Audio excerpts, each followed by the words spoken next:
Hello students, I am Pramod Sharma. Atlas गुरु की class में मैं आप लोगों का तहे दिल से स्वागत करता हूं।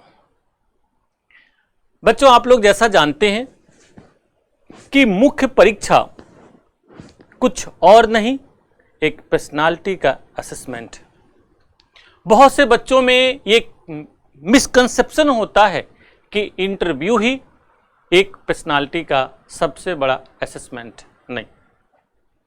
It's a very interesting thing from the very first step of the examination, either prelims, mains or interview, all the part of examination are deeply assessment of your personality. And among that, no doubt, mains examination, one of the most important part of assessment of your personality.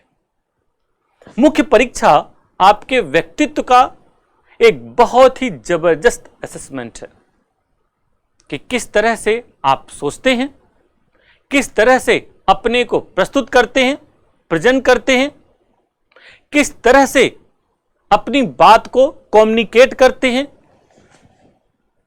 कितनी तेजी से करते हैं, कितनी clarity के साथ करते हैं और कितना क्लियर आपका थॉट है या वे ऑफ एक्शन आपका क्या है।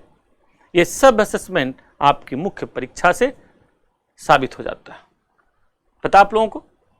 और अब आप कहेंगे सर ये कैसे हो जाता है, तो बच्चों अगला 10-15 मिनट बस थोड़ा ध्यान से आप लोग देखिए, अपने आप समझ में आ जाएगा कि कैसे ये सब बातें मायने रखती हैं।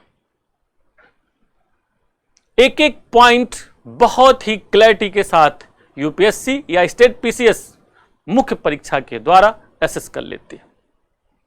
इसका मतलब क्या है? ऐसे में यदि आप देखेंगे तो आपको समझ में आएगा कि मुख्य परीक्षा में जितना बढ़िया ढंग से, जितना क्लैरिटी के साथ चीजों को लिखा जाए, उतने ही अच्छे मार्क्स आएंगे। यानी कि पर्सनालिटी को एग्जामिनर बहुत ढंग से एसेस कर लिया है ना। इसीलिए मुख्य परीक्षा में देखिए, कोई भी टीचर हो, either XYZ anyone in the field of UPSC, always recommend कि please student write down and write down. लिखो लिखो और लिखो, कुछ तो लिखो यार, क्योंकि नहीं लिखोगे तो एग्जामिनर आपकी पर्सनैलिटी को समझ नहीं पाएगा और फिर कभी रेकमेंड नहीं करेगा कि आप एक अच्छे ब्यूरोक्रेट्स हो सकते हैं। और यह भी सत्य है कि यह प्रणाली आप नहीं अपनाएंगे तो आपके अंदर उस तरह का गुणों का विकास नहीं हो पाएगा। This is also very clear thought. यानी कि जब मेंस के एग्जामिनेशन में आप कंटिन्यूअसली काम करते हैं, राइटिंग पर काम करते हैं, तो आपके विचारों में, आपके थॉट में तारतम्यता आती है। आपके विचारों में तारतम्यता जब आती है तो उसका प्रस्तुतिकरण आता है कि कैसे मैं बात को अपनी ढंग से रखूं ताकि सामने वाला समझ जाए।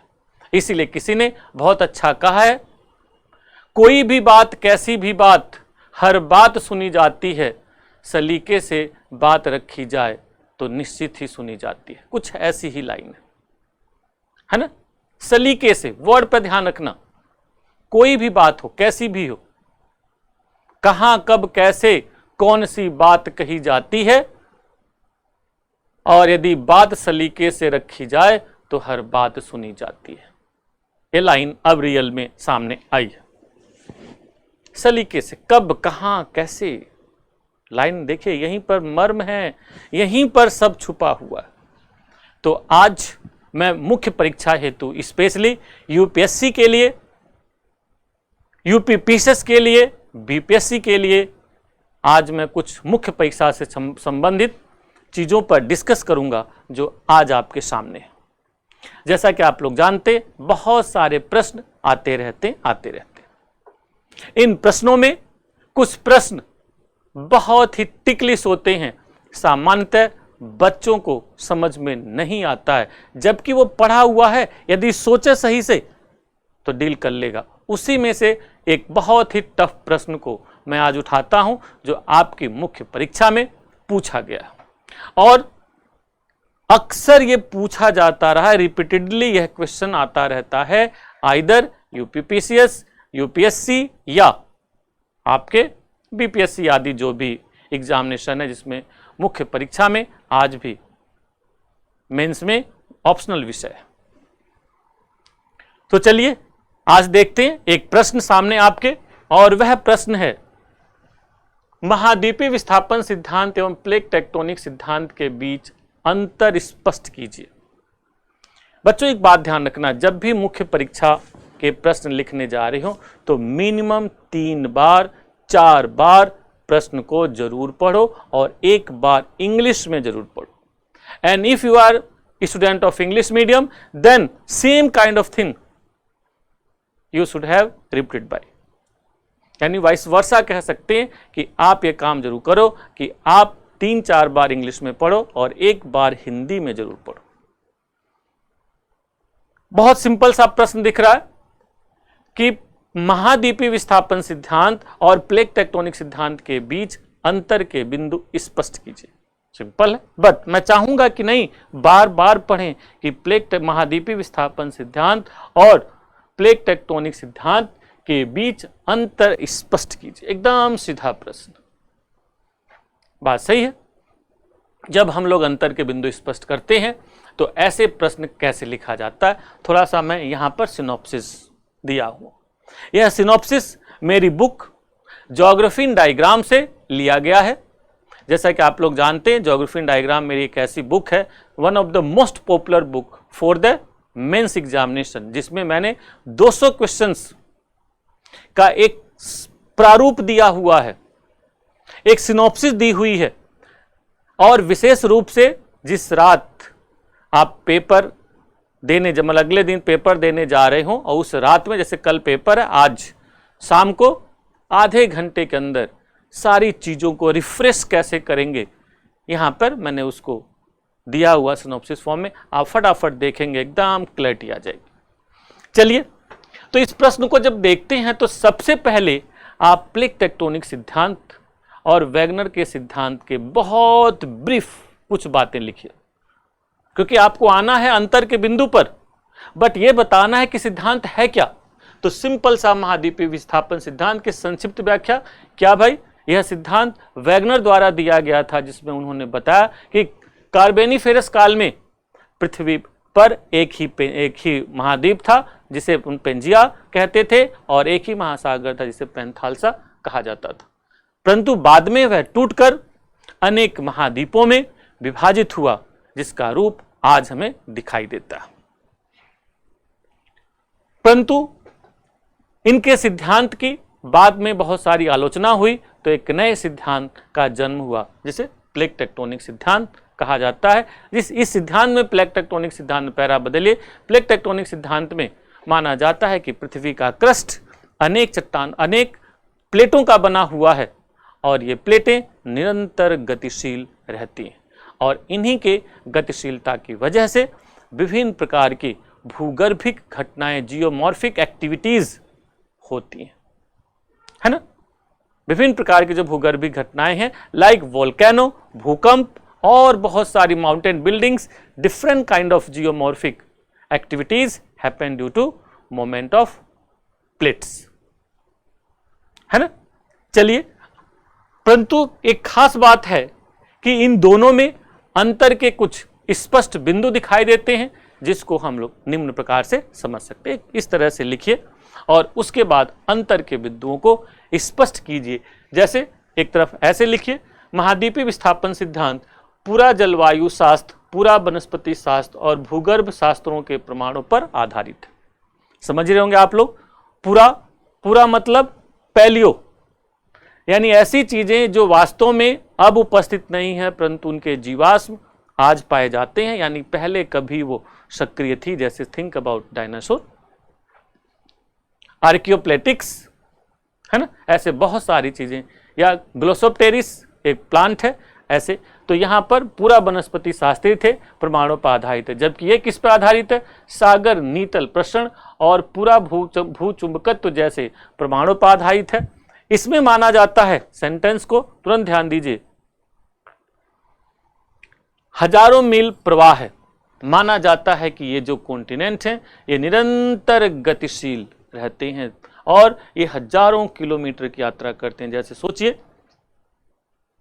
कि कभी हो सकता है यूरोप और नॉर्थ अमेरिका, अफ्रीका और साउथ अमेरिका जुड़े हुए थे, परंतु टूटते टूटने के बाद इतने दूर चले गए कि आज की डेट में अटलांटिक महासागर जैसा हजारों किलोमीटर चौड़ा महासागर दिखाई देता है।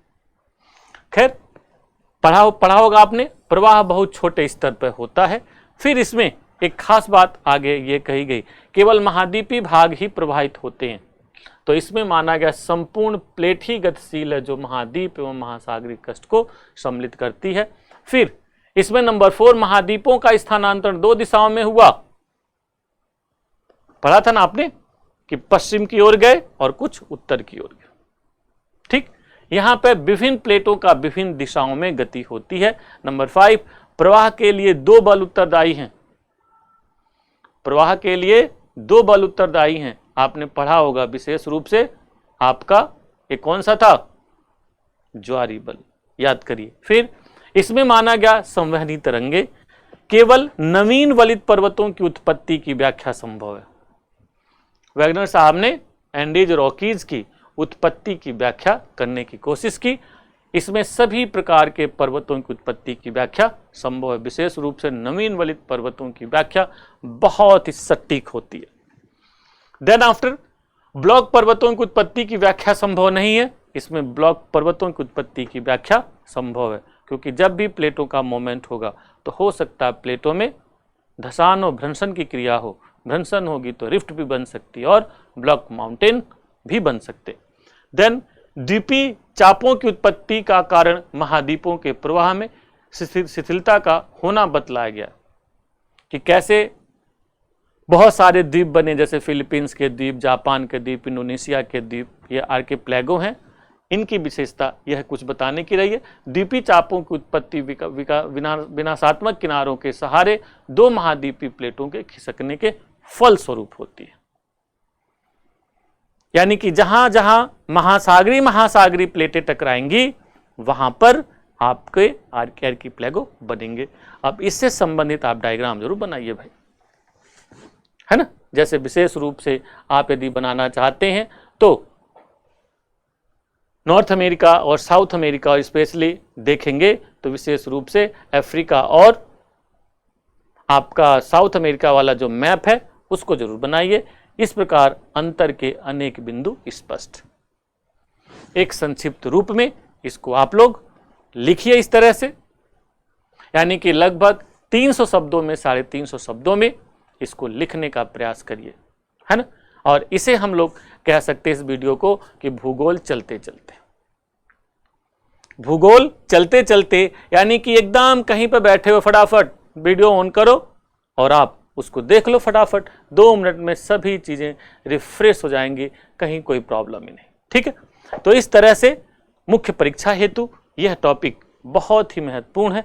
इस पर आप लोग काम कर सकते हैं और विचार कर सकते हैं। ठीक, इसी के साथ मैं अपनी वाणी को विराम देना चाहता हूं। फिर हम अगले वीडियो में मिलेंगे और कुछ और टॉपिक पर चर्चा करेंगे और देखेंगे कि कैसे हम लिखें और सिनॉप्सिस बनाने का प्रयास करें। ठीक है, इसी क्रम में आप लोगों को एक बार फिर बहुत सारी शुभकामनाएं और धन्यवाद।